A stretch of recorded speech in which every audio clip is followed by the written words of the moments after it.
திரைத்துறையில் மட்டுமின்றி பல்வேறு தரப்பினராலும் மதிக்கப்படும் நடிகர் கமலை தமிழக அமைச்சர்கள் ஒருமையில் பேசியிருக்க கூடாது என அதிமுக பேச்சாளர் நாஞ்சில் சம்பத் விமர்சித்துள்ளார்.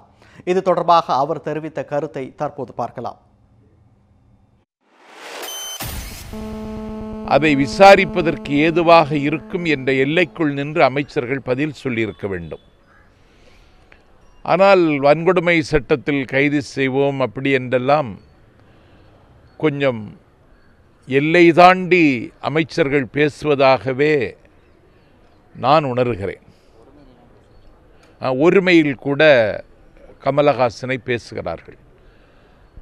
அப்படி ஒருமையில் பேசுவதற்கு அதைவிட உயர்ந்த மனிதர் கமலஹாசன்.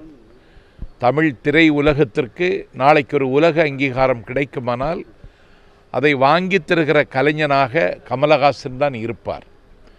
அவரை ஒருமையில் பேசியிருப்பதை தவிர்த்திருக்க வேண்டும்.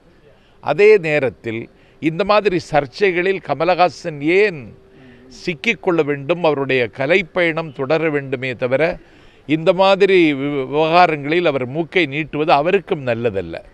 ஏனென்றால் கேரளாவிலோ ஆந்திராவிலோ கர்நாடகத்திலோ இப்படி நடக்காது. ஆகவே இந்த தமிழ்நாட்டில் மட்டும் இப்படி நடப்பது ஏற்புடையதாக இல்லை என்பதை விட ஜீரணிக்க முடியவில்லை.